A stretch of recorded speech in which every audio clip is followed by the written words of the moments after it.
It is my assessment that we are now going through a quickening of the disclosure process. The monumental article from the New York Times that was published on December 16th, 2017, was brought into the world roughly 1,700 days ago. And yet there has been no implosion on the UAP issue. There hasn't been anyone coming out of the United States government attempting to put the kibosh on this, trying to throw cold water on everything that has occurred up until this point, trying to bring reason into the discussion. From my perspective, everything is pointing to a genuine scientific mystery that establishes there are technologies in our airspace and in our oceans that are unaccounted for and exceed all known human created and operated technologies. Now, I've been following Twitter and I've been seeing some predictions emerge about things that are going to happen in the near future that will escalate the disclosure process even further. Before I get into those tweets, I want to show a very brief clip taken from an interview I did with Randall Nickerson, who directed the movie Aerial Phenomena. And he told me in July that he has seen smoking gun videos of UAP owned by a country outside of the United States, and that may get released in the year of 2022, the one we're in. So let's cover that real quickly as a review, because the tweets that I'm seeing may be related to what Randall Nickerson said, though I don't know. But I think that we're going to be seeing quite a bit more on the video side. I think there is smoking gun. I've seen it myself. I mean, I've seen videos that are not public that will soon be public. And I don't know why they're not showing those, at least on the official level, but I think they're trying to take it slow, gradually release. Are these government videos that you've seen? No. Private collection. Correct. And what's their hesitation to just have a new? It's owned by another country. Wow. Can you say the country? I can't even, I shouldn't even have mentioned it, but it's not like there's just one. And how, and so that's very interesting. So let me ask you. There's plenty of good video, there's plenty of things out there. There's a lot of CGI and, but there are some solid cases out there that have never been, what do they call it, debunked or right. There's some really great photographs and video. But I think we'll see. I think we're going to see a lot this year that we've never seen. So I hope so. Okay. So those videos that you saw owned by another country, how compelling would you define them in terms of being unambiguous? Very. Wow. Well, I hope that comes out, because me too. I think we're at a place now where enough is enough. Let's just carry on. When I say that the disclosure process is quickening, what I'm saying is that I am perceiving multiple angles simultaneously giving that impression. Not just the tweets that I'm going to be showing you as this video progresses. For an example, this would be one of those angles.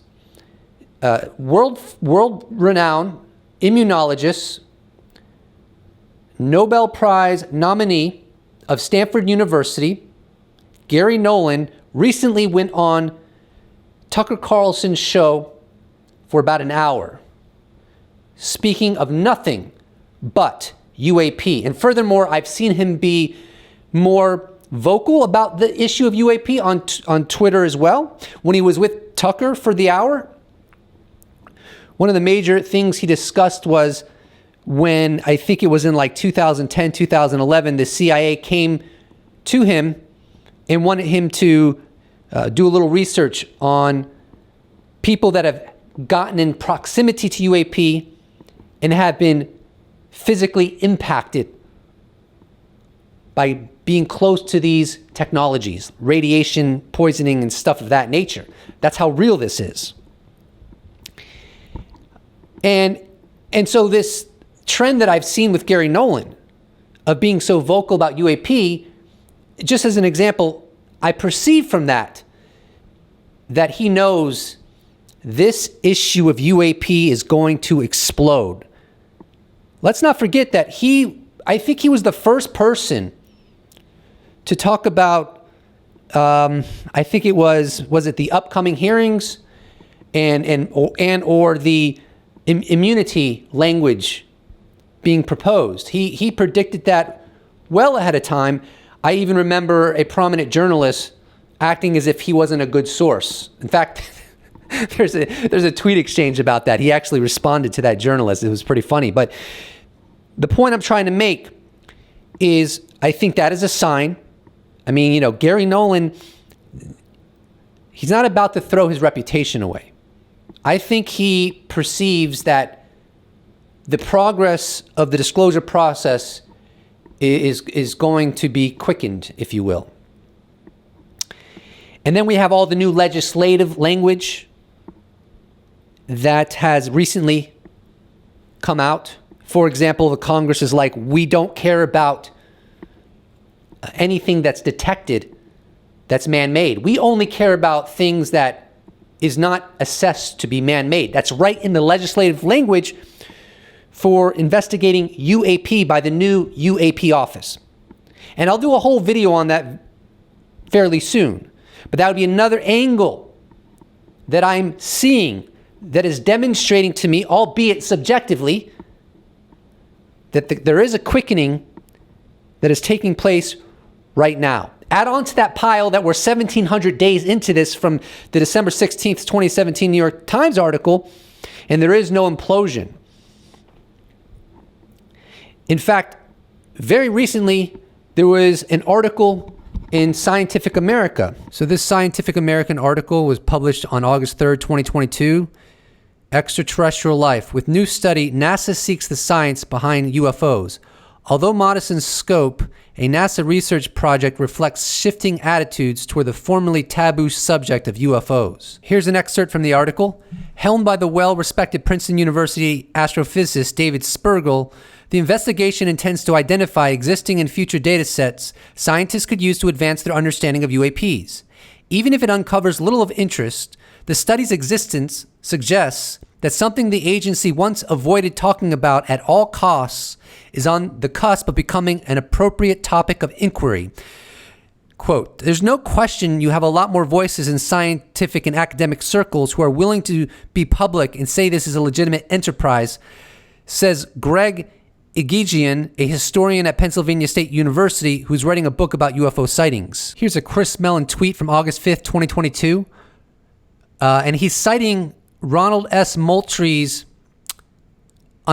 tweet, and he is the Undersecretary of Defense for Intelligence and Security. And this is the tweet he's citing. Ronald says, NASA Administrator Bill Nelson and I are looking forward to our teams collaborating on unidentified phenomena. We greatly appreciate all that our NASA colleagues are doing in the areas of science and exploration. And Chris Mellon writes in response to that, for me, this is a dream come true, something that makes perfect sense, but that I wasn't sure I'd live to see happen. Congratulations to Administrator Nelson and Undersecretary Moultrie. I want to share one last thing with you before I dig into the tweets that I've recently come across predicting important developments within the disclosure process. Here's a tweet from No Espera. And what he says in this tweet, I think really gets to the heart of the matter about what is ultimately inevitable if this is all but what some skeptics like to call a UFO flap or a mind virus. No Espera writes, here's what I don't understand about the skeptics. Lou Elizondo et al. Have put their reputation and skin in the game in a way that suggests a payoff. If they are BSing everyone, then they will have a very public fall from grace. If you hate them, just get the popcorn and chill. To which I respond, hard to argue with this logic regarding an inevitable fall from grace if they are wrong about UAP. Now it's time to get into the series of tweets that I came across forecasting really important developments happening within the next 2 weeks. And another tweet, I think, forecasting stuff happening within the year 2022. And I found these sentiments interesting enough to where I felt compelled to share. Now, the first set of tweets comes from a person named Dan Zetterstrom. He's involved with UAP Media UK. He's also the co-host of That UFO podcast with @UFO UAPAM. He's from Wales. And he seems like a straight shooter. Seems like he has a level head. And if I didn't give him as an individual credence, I wouldn't even share his tweets. So let's jump right in. On August 8th, he wrote, I don't tend to do this at all, but I'm indulging now because damn, y'all are going to be stupidly pleased this next week. In the words of Tom DeLonge, big things coming soon. We've been like excited children behind the scenes for a long while. Underneath that initial tweet, Coops writes, next week? You mean the week starting August 15th? Great, because we've been hearing this a lot over the years. Something big is happening soon. Someone is coming out with something big soon. I have it on good authority soon. Can't wait. Dan responds, both will drop within 7 days. One Friday, and one has a date that's up in the air, and I'll confirm as soon as I know. Phil Wareham writes, Ross Coulthart just said on latest Need to Know that he's convinced new hearings are coming very soon with people who know about legacy programs. He just went to the U.S.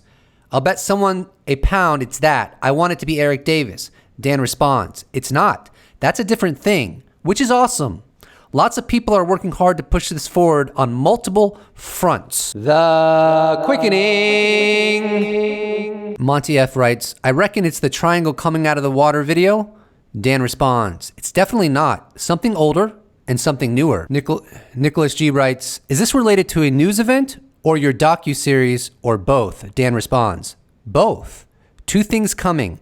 You'll know them when you see them. Heraclitus writes, this week or next week? Dan responds, within 2 weeks. You'll know both things. Easy writes, I just hope whatever it is, that it's not like last time where UFO Twitter was going crazy about some quote unquote big news. And it turned out to be a crappy video of what looked like birds flying around each other. Keeping expectations in check from now on, laugh out loud. Dan responds, haha. I'd say they're both a lot better. And hey, if people hate them, fair enough. But speaking as a member of the UFO community, I'm stoked to share them both. Something outside of all the US stuff we're also entranced by. It's important, but this is a worldwide phenomenon. So I know exactly what Easy is referencing because I did a video on that very thing about 2 months ago where there was a lot of discussion about a UFO video dropping by the media. And honestly, it ended up being, in my subjective opinion, a nothing burger. What was portrayed in that video did indeed look like birds, and I think was birds. And that's why I never spoke about it again, because that would have just been a waste of everyone's time. Hopefully, with what Dan is talking about, which is going to happen within the next 2 weeks, is actually significant.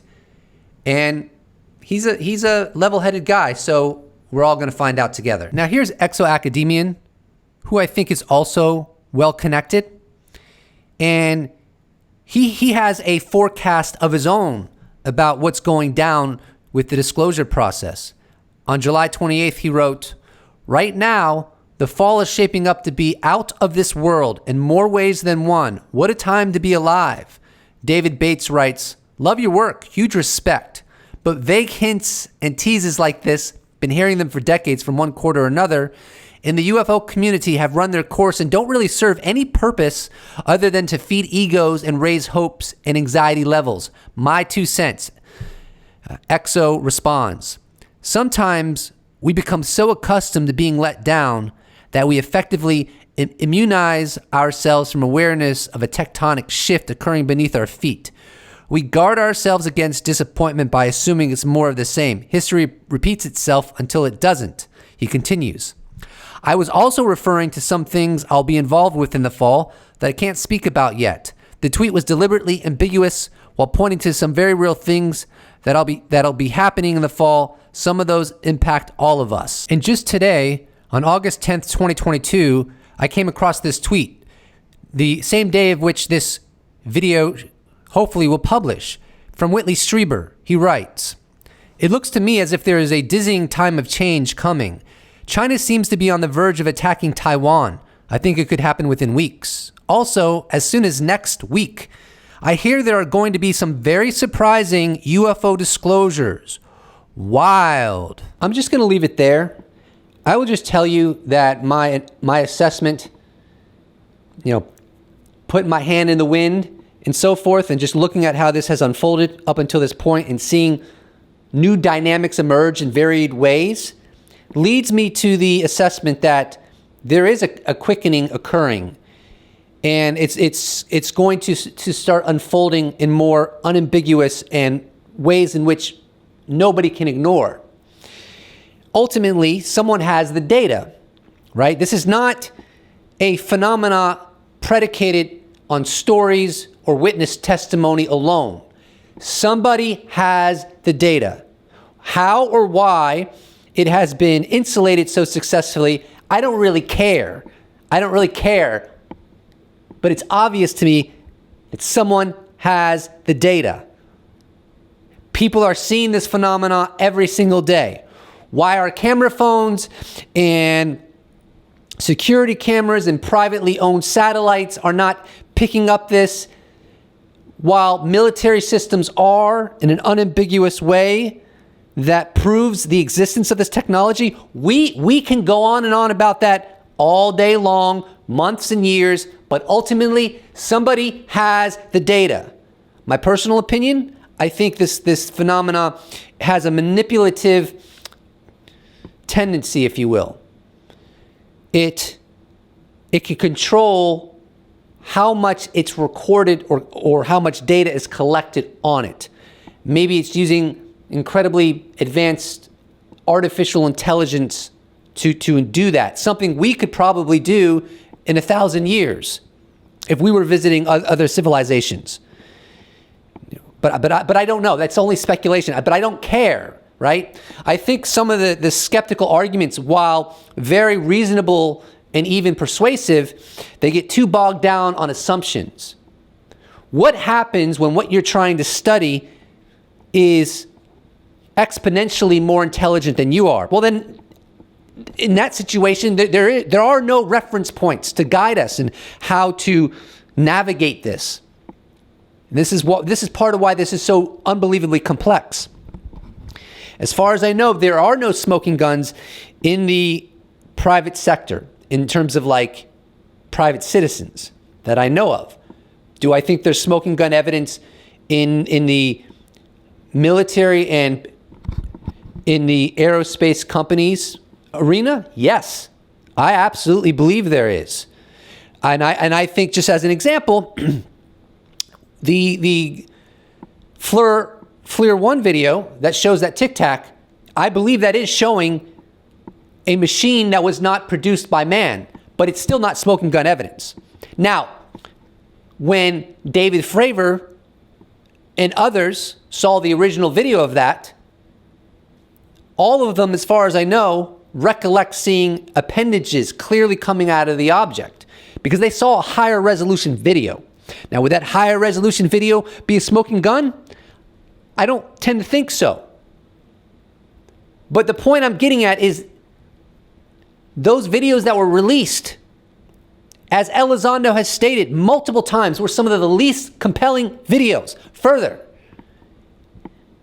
there are probably much longer versions of those videos. That's certainly true with the gimbal video. That has been corroborated, that has been explained by Lieutenant Ryan Graves, F-18 pilot, retired. The data exists. I'm just telling you, in my opinion, the data exists. Now, the dynamics of how this has manifested is absolutely bizarre. I agree. Why would it exist within military hands? Why would it not exist in the private sector or public citizens? We're all walking around with cell phones. I don't know. People get so preoccupied with that, as if that settles it. No. Complexity. The UAP has come to teach us complexity, whether it intended to do so or not. It's come to teach us nuance. It's come to humble us, and humble us it will. In my opinion. But we are in the quickening right now, in my opinion. I'm dead serious. I believe that. And I don't care if skeptics or debunkers throw it in my face 5 years from now if nothing happens. I don't care, son. Because I'm going to call it like I see it, baby. Because that's what we do. We call it like we see it. And we let the chips fall where they may. If you're a human being, you're ultimately going to be wrong about things. You're going to make mistakes. You're going to make errors. It's part of the human condition. I'm okay with that, baby. But I'm telling you right now, I think we're in the quickening.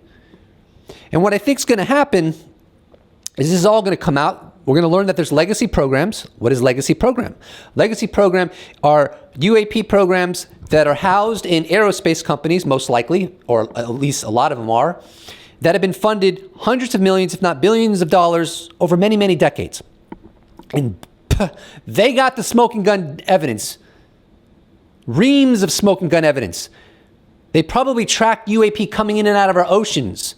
They know it's here. They know it's real. They've been studying this problem, if you will, for a very long time. It's just been insulated. It's been classified.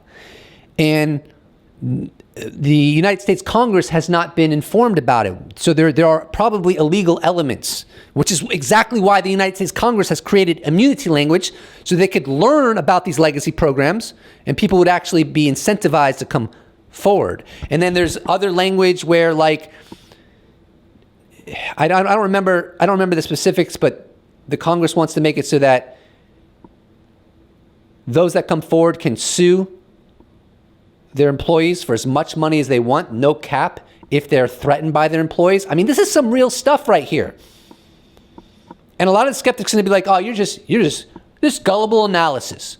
This is a mind virus. This is just a flap. No, you're wrong, in my opinion. I know you're convinced you're right, like when mixed martial arts started coming onto the scene, baby. Remember that? MMA. There are people like, I'm a Taekwondo guy, and my sensei said it's perfect, right? It will work against anything. I'm a Kung Fu guy. Then they get in the ring, and they're so convinced. They believe it down to the core of their essence. I got it, man. I will overcome any opponent. And then they get in the ring with a jiu-jitsu guy, and they get their ass handed to them. I don't care about your confidence. I don't give a damn about your confidence. I'm going to call it like I see it, day in and day out. I haven't made a video in a long time, so I apologize for that, but hopefully this is a sign of what's to come. More videos, more consistent.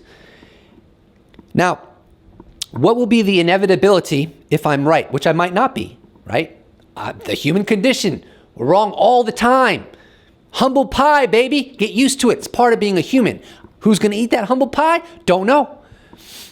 But I can tell you what I think, and I'll continue to tell you what I think. I think we are headed in a direction where the entire globe, 8 billion of us, are going to know on a scientific level, not conjecture, not speculation, not fantasy, that we are not alone. And not alone meaning civilizations that are thousands of light years away. They're here. They have technologies in our airspace and in our oceans, day in and day out. Where they come from, don't know. There's a lot of theories about that. They could be aboriginal to our Earth for all I know, living under the oceans. Or they could be from other planets, but they came here a long time ago. So they're not exactly native, but they're kind of native. I really don't know. There's a lot. Some people think they could be time travelers. But what I do believe, and what I do assess, is this is real. And it has been covered up, even though that sounds real kooky. It has been covered up, and it's coming out now. And that train is going to continue its trajectory because all lies have expiration dates. This one is it's getting stinky.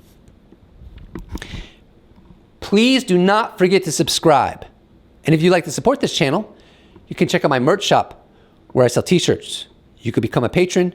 You could become a YouTube member. You could give me a one-time donation. All those links are in the description below. Or you could just slap a like on this bad boy and I will appreciate it so much. Thank you so much for watching. And I look forward to seeing you in the next episode. Special thanks to all patrons, YouTube members, those that have bought merch, those that have given me a one-time donation. I couldn't do without you. Thank you so much. See you in the next episode.